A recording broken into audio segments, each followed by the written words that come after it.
আগামীকাল রয়েছে রাজ্য বাজেট, আর তার আগে বেড়ে গেল বিভিন্ন চালের দাম।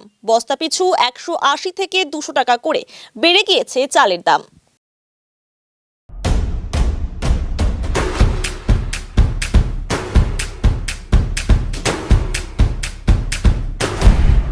Stay tuned. মানুষের নিত্য প্রয়োজনীয় জিনিস হলো চাল। সেই চালের দাম বৃদ্ধি পেয়েছে অনেকটাই, যার জেরে কপালে চিন্তার ভাঁজ সাধারণ মানুষ সহ দোকানদারদের। এদিন ক্রেতারা জানান, হঠাৎ করেই চালের দাম বেড়ে গিয়েছে। এর ফলে অনেকটাই সমস্যার সম্মুখীন হচ্ছেন তারা। যেরকম মিনিকেট চালগুলো ছিল 1100 থেকে 1150 বা 800 টাকা, চালগুলো অনেকগুলো বেড়ে এখন 1400 টাকা হয়ে গেছে। তা কিনতে খুবই কষ্ট হচ্ছে। এটা মধ্যবিত্তের ঘরের জন্য চালটা ছিল, তা এখন বেড়ে যাওয়াতে আমরা চালগুলো বেচতে কিনতে অসুবিধা হচ্ছে, আমরা বেচতে অসুবিধা হচ্ছে, অনেক কিছুই ব্যাপার আছে এগুলোতে। তো সাথে সাথে ভোগ চালেরও দামগুলো অনেক বেড়ে গেছে। ভোগ চালের দামগুলো কিনতে অসুবিধা হচ্ছে, লোকে অসুবিধা হয়ে যাচ্ছে, খুবই অসুবিধা হয়ে যাচ্ছে। লোকেও কিনতে একটু ভয় পেয়ে যাচ্ছে হট করে, এত কেন যে দামগুলো বেড়ে গেল।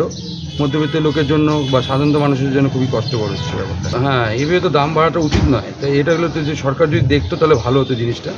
প্রচুর সমস্যা। আগে কিনতাম 1000 টাকা 1100 টাকা, এখন হয়ে গেছে মোটামুটি 1300 1400 1500 কিনতে লাগছে। আমাদের মধ্যবিত্ত মানুষের জন্য খুবই অসুবিধা। যে হারে চালের দাম বাড়ছে, আশা করি এই মিনিকেট চাল 2000 টাকা বস্তা হয়ে যেতে পারে কিছুদিনের মধ্যে। খুব অসুবিধা। এরকম যদি বাড়তে থাকে তো মধ্যবিত্ত লোকের খুবই অসুবিধা। সেটা কি করে বলবো, কি করে দাম বাড়ছে? যারা গদিতে বসছে তারা বাড়াচ্ছে, না আমাদের স্টক যারা চাষিরা যারা যেইভাবে করছে আর কি, তাদের সেটা জানা নেই আর কি। হ্যাঁ, নিত্য প্রয়োজনীয় সেটাই এতটা দাম বাড়ছে, সেটাই তো কারণ হলো। গরিব মানুষ দেখেন, মাছ মাংস তার ডেলি খেতে পারে না, সম্ভবত লবণ ভাত খেয়েও অনেকে চলে যায়। সেই জায়গাটায় যদি ভাতে চালের দাম এতটা বেড়ে থাকে তাহলে বহুত মুশকিল। অন্যদিকে চাল বিক্রেতারা জানান, বাসমতি চালের দাম কমলেও রত্না থেকে শুরু করে মিনিকেট ভোগ চালের দাম বেড়েছে। ধানের ফলন কম এবং অন্যান্য জায়গায় রপ্তানি হওয়ার জন্যই বিভিন্ন চালের দাম বেড়েছে বলে মনে করছেন তারা।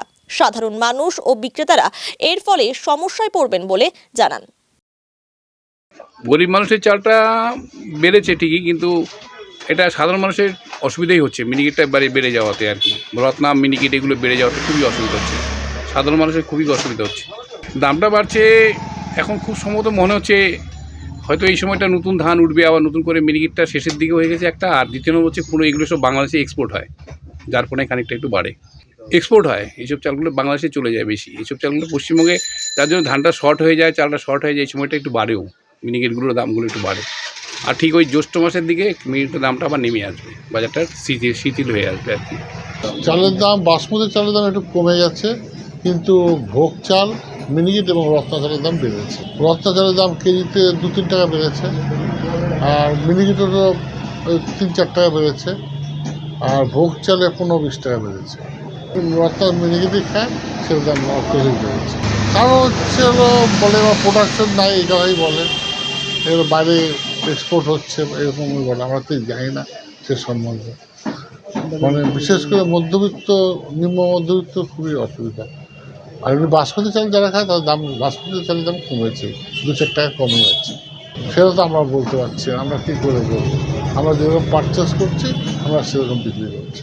এই দাম বাড়ার জন্য আমাদের বেচতে গেলে খুব কাস্টমারের সাথে খুব কথা বলতে হয়, এবং তারা মানতে চায় না কেন বেড়েছে বা কী বেড়েছে। তখন 2-4টা দোকান যখন দেখে তখন ওরা বুঝতে পারে না দাম বেশি। আমার একার উপর তো বাজার কন্ট্রোল না, সারা বাজারের উপরে বাজার কন্ট্রোল। বিভিন্ন জায়গায় সব জায়গায় বেড়েছে, এমন না খালি শিলিগুড়ি বেড়েছে, সব জায়গায় বেড়েছে। মোটা চালের দাম, মিনিকেটের দাম, ভোগের চাল, এই 3টে চালের দাম বেড়েছে, অন্য কোনো চালের দাম বাড়েনি।